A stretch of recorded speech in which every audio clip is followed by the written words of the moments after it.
Goes without saying, but I was not born into this world with this doll as my ha. Would you like to hear how I came to be in this condition?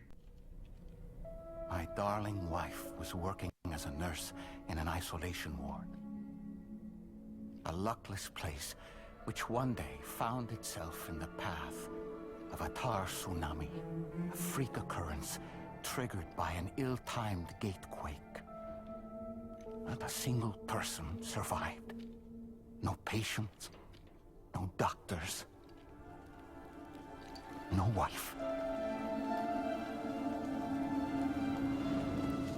I just have to be careful. Hold on.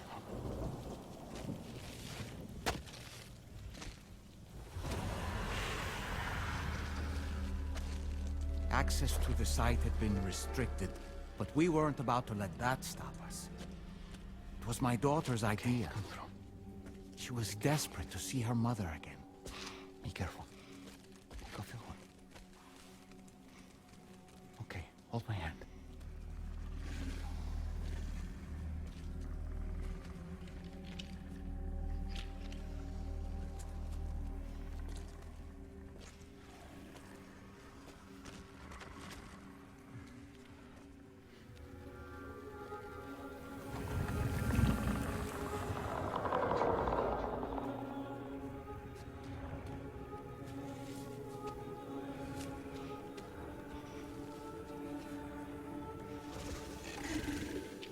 Mommy?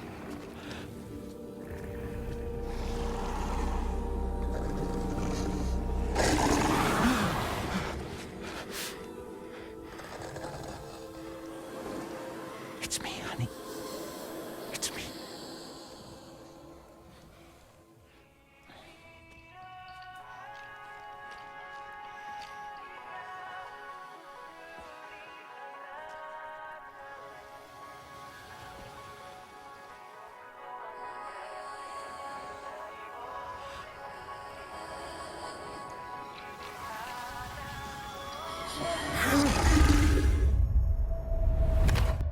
In the end, it wasn't even her daughter that she remembered.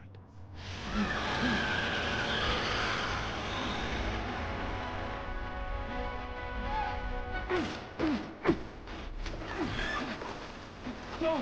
No! No!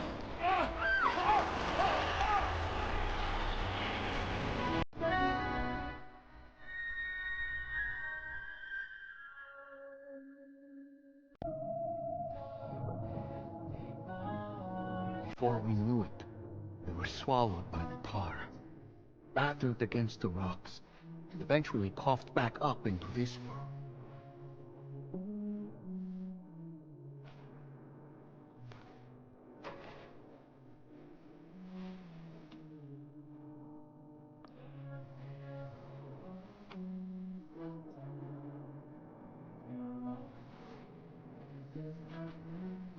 Wait! Don't go!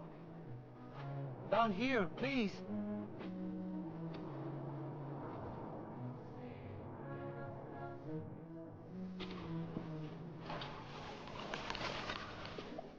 Hello, little one. You cold? Let me guess.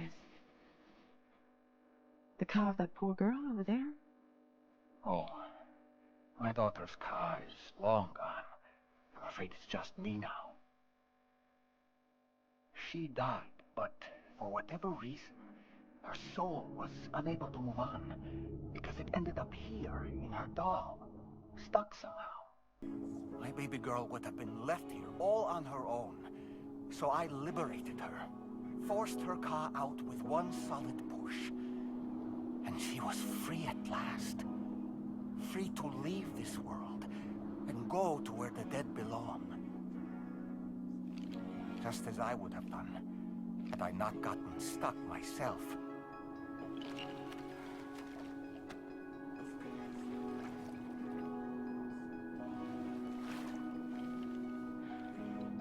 I see. That's quite a story. Believe it or not, I've been looking all over for you, Mr. Spirit Medium.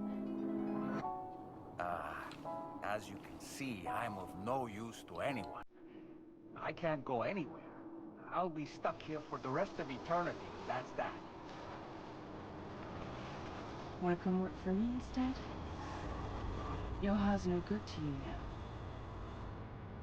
Huh. It didn't last long out of the tar. Poor old thing turned into a bog body in no time at all. You think you could bury them for me?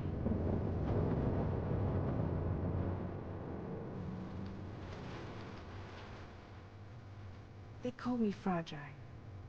What do they call you? The taller man, maybe? No. Dolman suits you better.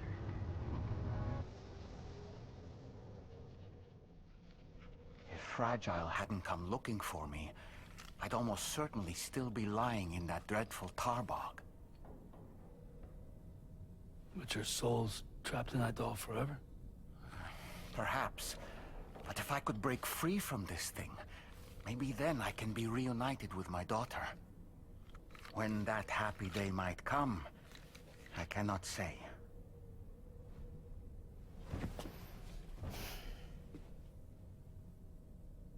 I did what any father would do. I pushed my daughter's car out of this doll. And she was free at last. Free to leave this world and go to where the dead belong. Thank you for listening to my story, Sam. But enough about me. It's time I let you focus on your job.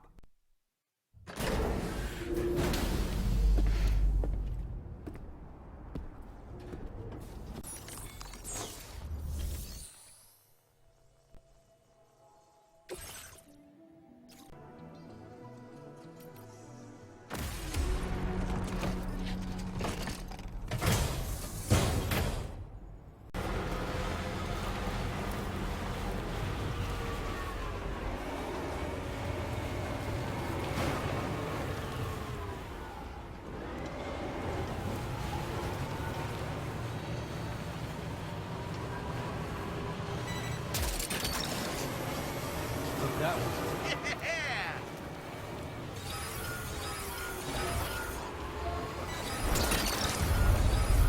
Snag. Sam, look out!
Actually made it here, huh?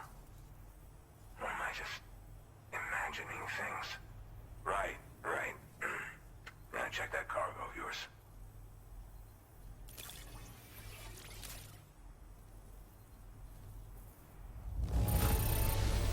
This cargo's looking pretty sweet. You're awesome.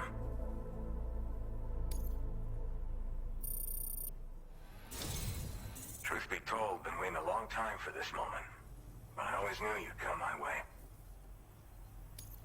Go ahead and use your Cupid to get me online.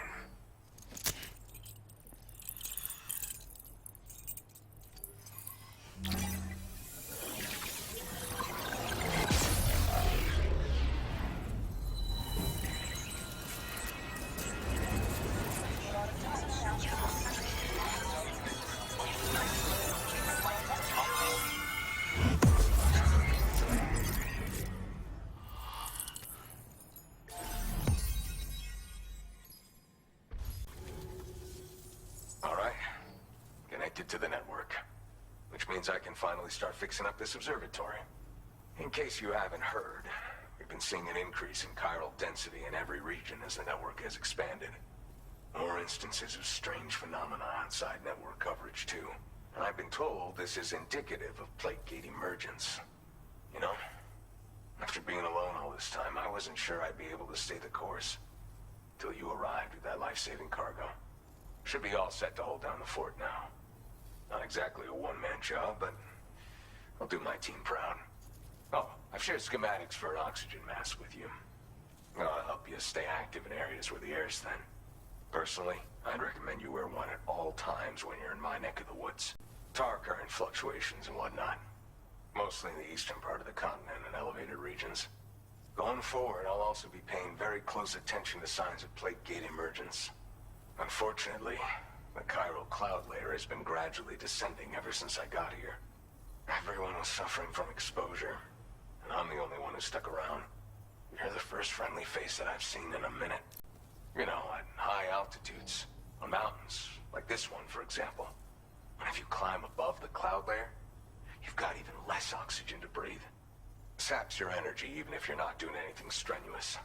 Over time, you'll cover less distance and be at increased risk of slipping and falling. It's a good idea to wear your oxygen mask to help you stay strong and sharp. Mother Nature won't show you any mercy around these parts. The biting cold and steep slopes will slow you down, or stop your progress altogether. Now would be a good time to make sure that you're fully prepared for the journey ahead. By the way, the aeronautical engineer who lives northwest of here just posted a sub-order for you. Seems something at the Ghost Mech factory's got him all hot and bothered. Help him out and he might hook you up with some useful gear. In any case, I hope you'll come visit me here again sometime. I understand it's a lot to ask folks to make the trip on a regular basis. But that's why I'm hoping I can offer you stuff that'll be of use in hazardous conditions like these. Keep on keeping on, man. And thanks again for all your help. This is the President, Sam.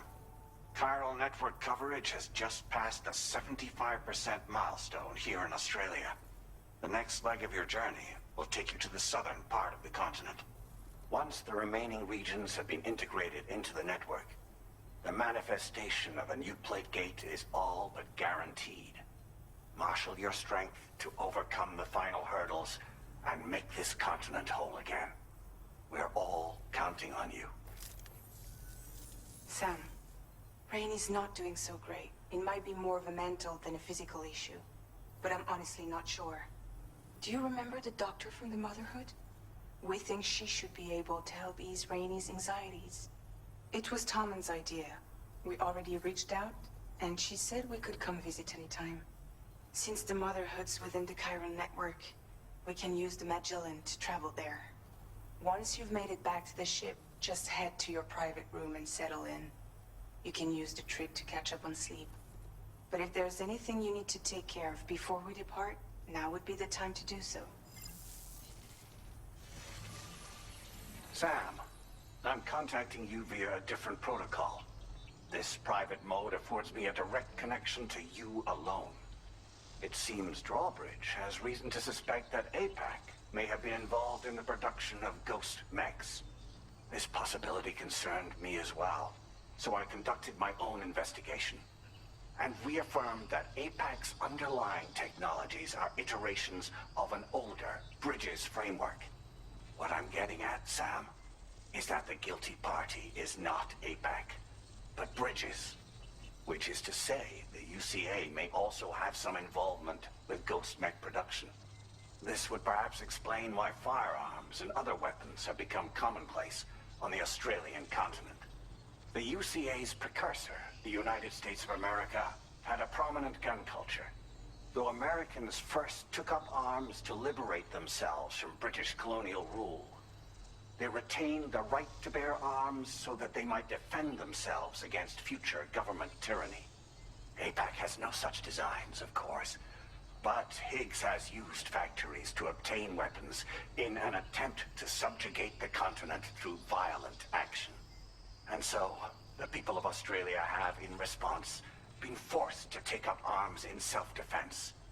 a distinctly American philosophy, and one which would appear to have spread to this continent. The more we seek to unite the people with metaphorical ropes, the more essential sticks seem to become.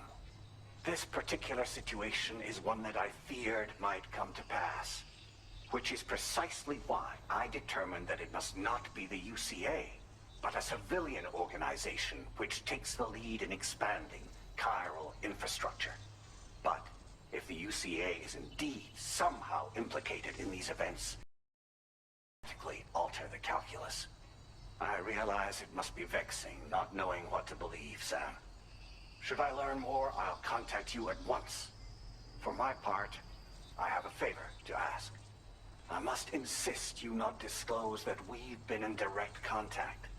There's no telling who may be involved with what at this stage. Order completed. Well done.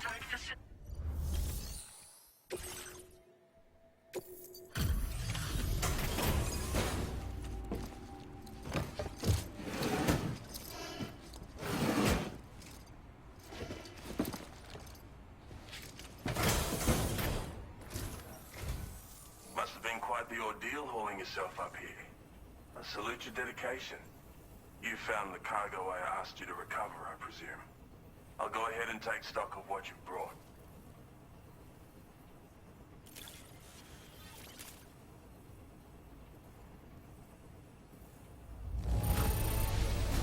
This delivery is in excellent condition, as I would expect from you.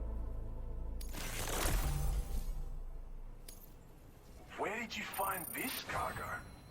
Of all the things I never expected to see, thank you so much for bringing it.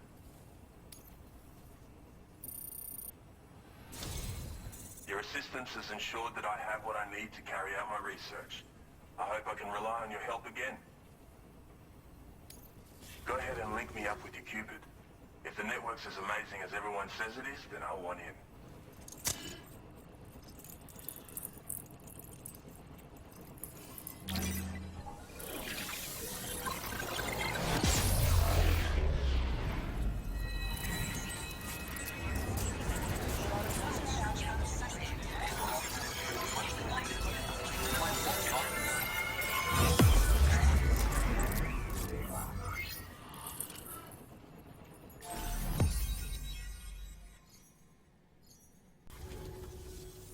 So this is what it's like to be on the network.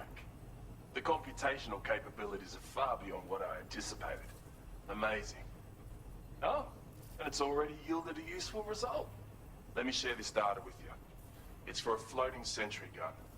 Toss it in the air and it'll hover in place, after which it'll target and engage nearby hostiles. And since it fires MP bullets, you don't have to worry about unintentionally killing people. But that's not all. I've refined the design of the cargo catapult so that you yourself can climb inside and be launched into the distance.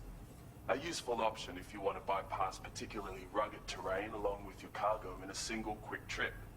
I mean, I have to say, it's incredible what the chiral network can help us achieve. If you deploy them wisely, you can use sentry guns to keep your enemies occupied for a while. And while they're distracted, you can sneak into secure locations or break contact with pursuers and make your escape. They've got all kinds of strategic applications, really. But they're not capable of tracking BTs, so don't expect them to help with those.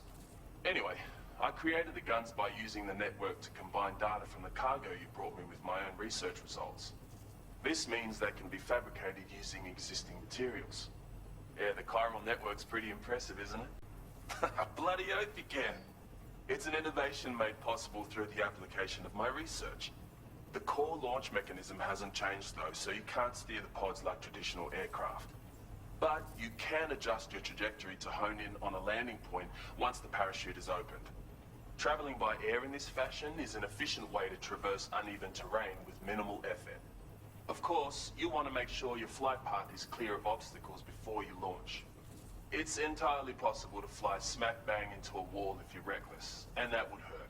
A lot. Yeah, some people should think twice about using catapults, but I'm pretty sure you'll be careful. Thanks again.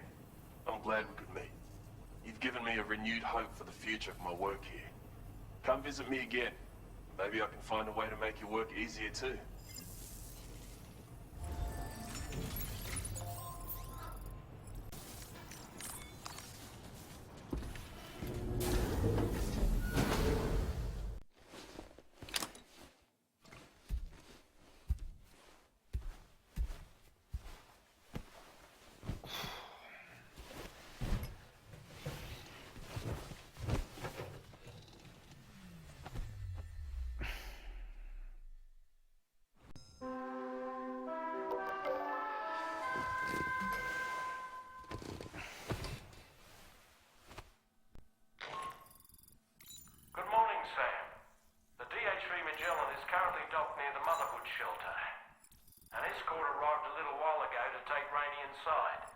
The doctor has requested to see you as well. Head on over whenever you feel ready.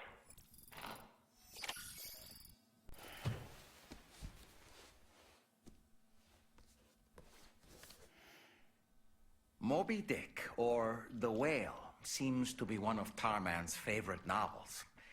As the name suggests, it's a story about a white sperm whale named Moby Dick. Captain Ahab, one of the main characters, uses a prosthetic leg made of whalebone to replace the one Moby Dick took long ago. He's obsessed with getting revenge against the whale, which he hates with a terrible passion, all while nursing the phantom pain of his lost leg. In the end, Ahab fails to exact vengeance on his foe and is dragged into the sea. His crew's only survivor is Ishmael, the book's narrator. He was rescued after clinging desperately to a coffin-shaped life buoy. That's right, a coffin was his savior. Ironic, isn't it? How you use a thing makes all the difference.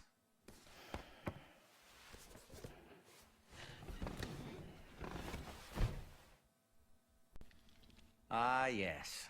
No matter what misfortune may befall him, that adventurer is going to keep exploring the continent. I just know it.